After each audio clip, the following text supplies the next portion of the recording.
Hello again. Let's settle for the details. Governor of the Bank of Ghana, Dr. Ernest Addison, has justified the significant increase in the policy rates, insisting it was needed to deal with inflation rate threats to the economy. The governor said this at a news conference to announce a review of its key lending rate to 24.5%. George Riafe has the rest of the story. The governor of the Bank of Ghana, Dr. Ernest Addison, noted that with the current threats to the economy, the committee was left with no other option than to increase the rate by this significant margin. If you listen to the press release that the central bank assesses the situation as suboptimal, right? This is not the optimal thing to do. But under the circumstances, until we agree on the program with the fund, right? We have to contain the situation. The government machinery must work, and therefore we have to help the government machinery to go on whilst we address the larger macroeconomic imbalances, depending on the policies that are agreed and under the fund program. The governor of the Bank of Ghana also rejected arguments that it had delayed in taking the necessary measures to control inflation rate. The fact that the World Bank is saying that we were even late, they are of the other view that the monetary policy tightening is the way to go, except that we are late by their assessment, which I also disagree with.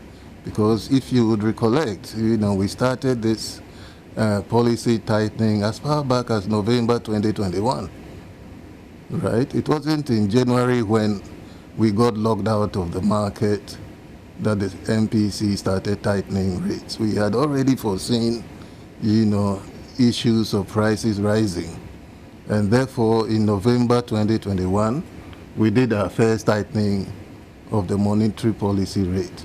We were even ahead of the Fed and some of the more advanced countries, in tightening our policy rate. On issues about the current fiscal position, this is what the governor had to say. On the fiscal situation, while expenditures have been broadly on target, revenue performance has been below expectations, complicating fiscal policy implementation.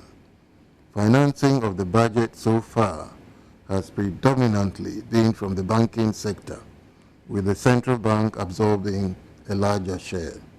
Persistent and covered auctions and portfolio reversals by non-resident investors continue to pose risks to the financing of the budget, resulting in monetization of the budget deficit by the central bank. Now, despite the recent concerns about the banking sector, Dr. Ernest Addison revealed that the industry data showed a strong banking sector, with profits hitting 6.1 billion Ghana cedis ending August this year. Profit before tax for banks stood at 6.1 billion Ghana cedis in August 2022, representing an annual growth of 25.2% compared to 27.4% in the previous year. Net interest income grew by 17.3% compared to 17.9%. Net fees and commissions also increased by 26.9% to 2.3 billion Ghana cedis, compared with 21% growth in the previous year, reflecting the rebound in credit growth as well as an increase in trade finance-related business. The governor also disclosed the stock of gross international reserves declined to 6.6 billion Ghana cedis, equivalent to 2 months of import cover for goods and services ending September this year. Meanwhile, the 24.5% rate hike is the highest in 5 years. The last time we witnessed such rate hike was in May 2017. The business community has been reacting to this new cost of borrowing, saying that it could collapse businesses. Now, those who have facilities with the banks, and the facility is on a variable interest rate, definitely there's going to be an increase in interest rate. And those who will be going for new facilities also will be prepared to pay more. Eventually, we are increasing the cost of production and the cost of doing business. Putting together all the challenges that businesses are facing, the fact that inflation is high, 33.9, the fact that the cedi has depreciated, as Macaulay said, by 40% over the period, the fact that fuel prices keeps increasing, all this put together affects the cost of doing business. The environment for me and for businesses is very harsh, and it keeps worsening day by day. I don't know the signal that we are sending to business.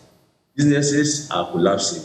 They need money to invest and expand. The money virtually comes from the banking sector because the capital market is close to the SMEs that constitute about 90% of businesses in Ghana. They can't go to a capital market. Definitely have to go to the banking sector for facility. Let's hear next from a partner at Deloitte Ghana, Yao Latte. We speak, the depreciation in the first half of the year is approximately 40%. So the currency in the first half, or let's say up to 9 months to when we are speaking, has depreciated by 40%. So you can imagine the impact on value of people's investments. So we must commend the Monetary Policy Committee, the Central Bank, for their regular updates. And I think that is what we expect to happen in an economy that's going through the challenges that we are currently going through, where we are witnessing downgrades. You expect the managers of the economy to give regular updates on comprehensive plan and program that we are using to address the problem. I think we should commend the Central Bank and the Monetary Policy Committee for their regular updates. I think that's what we need now, because when the international market is picking on report by credit rating agencies and there's no response from the government or the managers of the economy, it continues to exacerbate the situation.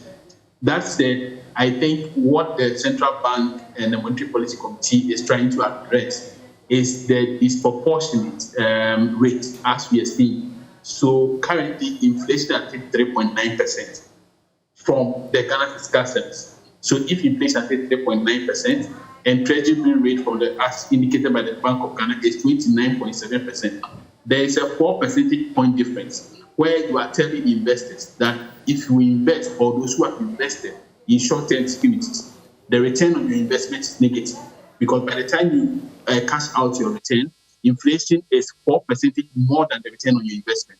So the last increase that was reported by the central bank, the difference was wider than we are seeing now. So gradually, the central bank is trying to break the gap where return on investment should be higher than the inflation rate. If inflation rate is higher than people's returns on investment, then you wouldn't even advise people to invest at all. So I think it is not a decision that is totally out of place, to the extent that it is protecting people's investments, and particularly for pensions. If it's protecting people's pensions in the long term, it's the right decision that has been taken. Now, Finance Minister Ken Ofori-Atta is optimistic the country will get approval from the International Monetary Fund for an economic program before the end of the year. Now, according to him, he and his team will from this weekend travel to the USA for 2 weeks to continue negotiations with the fund to fast-track the deal. He was speaking to the media after paying a visit to the Long Room at the Tema Port in the Greater Accra region. We are in the middle of our IMF discussions and negotiations, and a huge part of the discussions also includes revenue, and ports, customs, of course, are a significant part of that. But I think we are doing well. I looked at September, and it looks like we exceeded the targets. So that's very comforting, and it's important that we continue with that momentum. So we pray that we will have candid discussions and see how we can encourage you to do even better. We did not get all of the revenues that we wanted from other parts, such as e-levy, but it seems customs is stepping up to the plate, and that will be very helpful for the nation. So I'm looking forward to talking to all the people of customs, encouraging them and letting them know their important role in this quest for national development.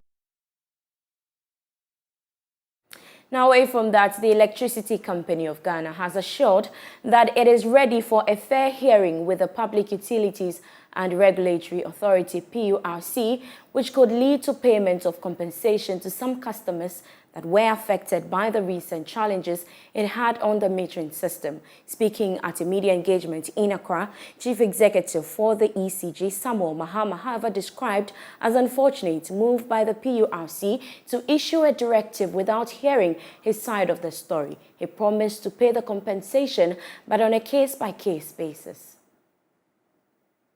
Everybody who has a problem should follow the grievance process and go through PURC to start the process, and we will deal with it on a case-by-case basis. I still stand by that. It cannot be a block compensation to everybody, because what we are also seeing is that just by one person saying something, there were panic buys. There were people that didn't need to form queues, but were in the queues. So how do I compensate somebody who I shouldn't compensate? In the case of compensation, you have to prove damages, and there's a process for that. We thank PURC for putting out that notice as per their guidelines. It's quite unfortunate that they didn't give us an opportunity to explain our side of the story before they put out that statement. It would have been prudent for them to have heard from us, know what exactly transpired before putting out that statement. But that being said, they are an integral part of our sector. They are a regulator, and we are guided by their rules and regulations. And so we look forward to having a fair hearing. We look forward to putting together the requisite grievance procedures and then requisite team. And then whichever complaints come up, we'll take them on a case-by-case basis. Meanwhile, Samuel Mahama has dismissed claims that it has contracted the management of the mobile application to Haptel. According to him, they are yet to sign any such agreement with the company. ECG hasn't agreed any percentages with Haptel. ECG said, you say you can do something, prove your concept. If your concept works, what do? We agree to it, then we see how we can talk about it. If your concept doesn't work, you step aside and move away. So ECG has a proof of concept understanding with Haptel. It is quite sad that in this day where we have the right to information bill, where you can get access to information, when you hear gossip, you choose to run with gossip. So please, my doors are always open.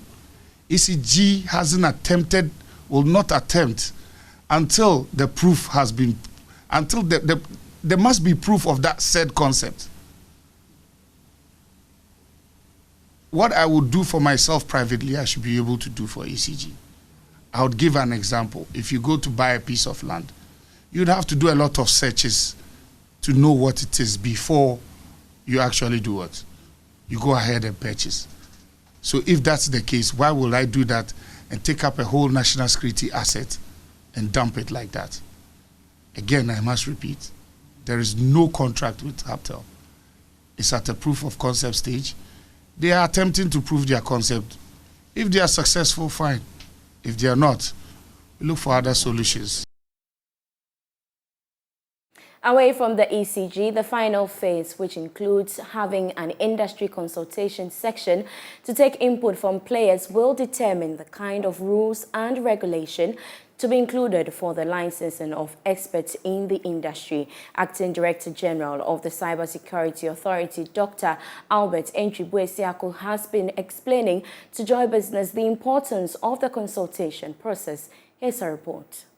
The industry consultation on licensing cybersecurity service providers is part of the mandatory processes in the law before the commencement of the regulation. It also forms part of events to celebrate the Cybersecurity Awareness Month, which is focusing on regulating the industry and the role of all stakeholders. Acting Director General Dr. Albert Entwibwe-Siako believes this is critical to help salvage the economy from electronic-related crimes. Talking of our critical information sector or in our government sector. So, for example, to assess ICT infrastructure, to do cybersecurity environment in the US, a federal environment. You can't just go and do the work because you are an ethical hacker. You need some kind of clearance to be able to do so. That is what we are looking at from a licensing regime as an authority. So the purpose of this exercise is to bring industry together, discuss and agree on the mechanism. In other words, seek their input into how we are going to go through the process. But the key element here is to do cybersecurity, there is a fit for purpose test that you need to go. Not just the technical competency, but also the integrity side of things, that we can entrust you to have access to critical businesses, the environment, individuals, systems, and databases. And I think the authority has obligation to protect individuals, businesses, with respect to cybersecurity, and that is really what the exercise is about. He is positive that government will support the initiative with resources in order to be successful. Pretty much we do have. The public consultation is the last phase of the process before the board determines that. The Minister for Communications and Digitization, Madam Eslawusu, who chairs the governing board of the CSA, intends to run this process before the end of the year so that implementation can start in January. Therefore, once we finish the public consultations, it will go to the board, and we got about 3 months, which is quite a flexible time frame for us to be able to complete the process. Stakeholders were drawn from the financial sector, academia, and security sectors for the consultation process. Now, 59 small and medium-scale green businesses in the Ashanti region have been given the opportunity to showcase their eco-friendly products to the public. The SNV Regional Trade Show is aimed at promoting green products and services to boost the growth of the local economy. It is also supporting sustainable startups and SMEs in the green sector for job creation. Here's a report. The second edition of the Green Regional Trade Show is intended to stimulate exchanges within the circular economy. The exhibitors were selected from businesses in agriculture, renewable energy and energy efficiency, and water, sanitation and hygiene sectors. Items on display at the 5-day event included attires and accessories made with African fabrics and plastic waste, beauty and hair products, and eco-friendly electrical appliances. Genevieve Pakachum is Senior Incubation and Acceleration Advisor on Green Project. Basically, we've been supporting SMEs in an incubation program, and they've had a lot of training in business development and business management. But we thought that having a trade show gives them a good platform to showcase their products to the world and to show that indeed it's possible to do a profitable business that also protects the environment. And so that's why we have the trade show going on today. Ashanti Regional Director of Trade and Industry, Osman Mahmouda, was impressed at the exhibitions. He reiterated the government's commitment to build the capacities of businesses. I'm really impressed with the products I see here. We are happy, we from Ministry of Trade and Industry are happy about this development because as part of our mandate is to help develop these SMEs. That is why we have the Ghana Enterprise Agency, their district offices we call the Business Advisory Centers, and of which we have also created business resource centers in 7 places in the Ashanti region to help these SMEs. The SMEs under the 6-month Green Incubation and Acceleration programs attracted patrons from parts of Kumasi Metropolis. Some of them spoke to Joy News. Most of the banks, institutions at Edum, started supplying them with most of our juice, and that's how come e-juice came into the market. We are certified with Food and Drugs. We've won several awards. Total startup of the year, I was the second runner-up. We want the Dawadawa to be the next cash crop of Ghana. So currently we have the Dawadawa powder and beans. We have shito, made with dawa dawa. And then we have honey. Meanwhile, some 51 green SMEs in Ashanti and Western regions received a total matching grant of over 1.3 million Ghana cedis. And then with this fund, 23,000 Ghana cedis, I actually need some machinery like the hydraulic juice presser. Yes, that will help me to naturally extract the juice without losing any nutrients from it. Yes, so that money is actually going to help me to procure that. That is about 15,000. And then I'm going to get cold press dispenser. This funding, you see, I'm scaling up, okay? And you know, when you scale up, you will need to employ more. Yes. So this funding will help me to acquire a solar irrigational system for like 6 acres of land. I have 10 acres, so now I will be able to power the whole 6 acres. For Joy News, Emmanuel Bright Kweku reporting.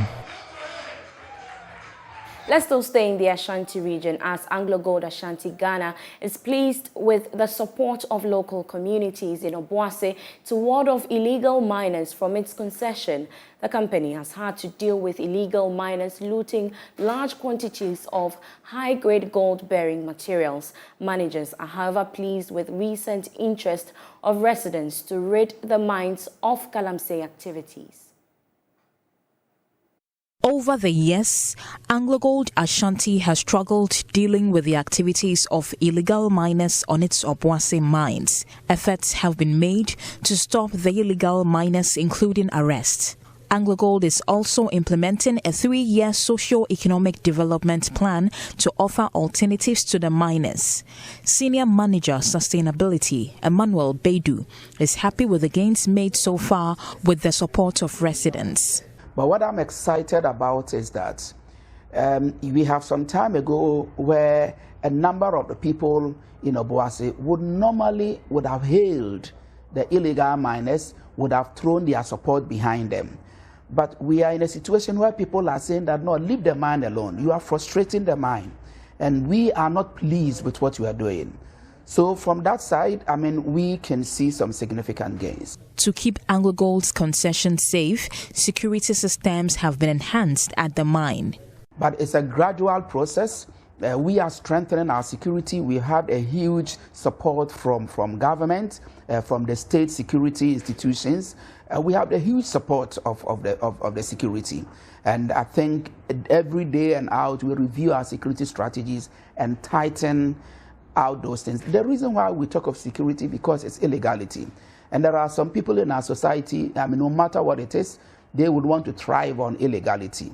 Emmanuel Beidou spoke to Love Business during a familiarization visit to the Kumasi unit of the Multimedia Group. He commended the media group for its professionalism and support for business growth. How do we use our diverse interests to drive the human agenda, to promote development? I believe strongly, and I know that is what multimedia exists for. And truly that is what Anglo Gold Ashanti we also exist for. And that is truly how our paths cross, and that's why over the years we have worked closely in promoting this agenda. General Manager of Love and Insure FM, James Agla, emphasized the company's commitment to playing its role in national development. Mona Lisa Frimpon reporting. And that's how we end Prime Business tonight. Thank you so much for your company. For more business news, you can log on to myjoyonline.com/business. My name is Beverly Broohm, and I leave you with news making headlines on the international front. Have a good evening.